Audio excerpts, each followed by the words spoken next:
تخيل كده معايا لعبة من أكتر الألعاب اللي كانت مطلوبة وناس كتيرة مستعدة تدفع فلوس علشان تلعبها، نزلت دلوقتي ببلاش فري وبشكل رسمي من الشركة الأصلية. والله اللعبة اللي مجننة الناس كلها نزلت أخيرا على جوجل بلاي ومجاني.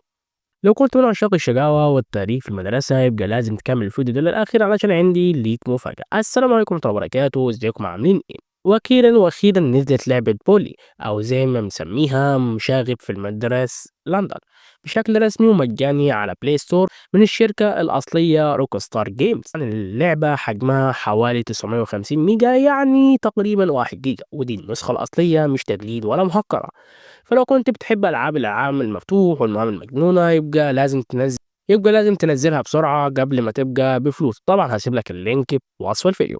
بص هناك، انا نزلت اللعبه وبدات العب، وتعالوا نشوفوا سويا ايه اللي حصل بعد كده.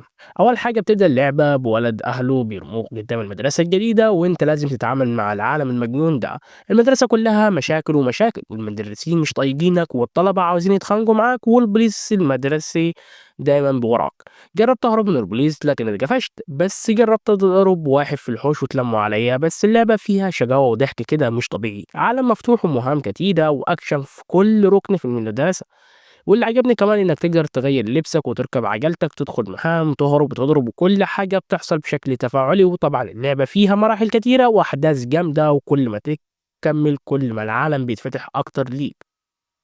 قولوا لي بقى في الكومنتات ايه اكتر حاجة بتحبوها في العالم المفتوح، وبتحبوا تلعبوا بشخصية مشاغب زي اللي في البولي ولا لا؟ لو انا نزلت لورك ستار لعبة تاني ببلاش تحب تكون ايه؟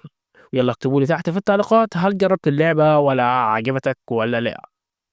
وطبعا اللعبة دي لازم تجربها بنفسك علشان تحس بالمتعة الحقيقية. واللي عاوز تشوف جيم بلاي كامل للعبة قول لي تحت في الكومنتات، وانا هعمل لك حلقة مخصوصة ليك. ما تنساش اللايك والشير وصلى على النبي على السريع على افضل الصلاة والسلام. واستناني في الفيديوهات الجاية اقوى واجمد. كان معكم معتز ياسر، ويلا سلام.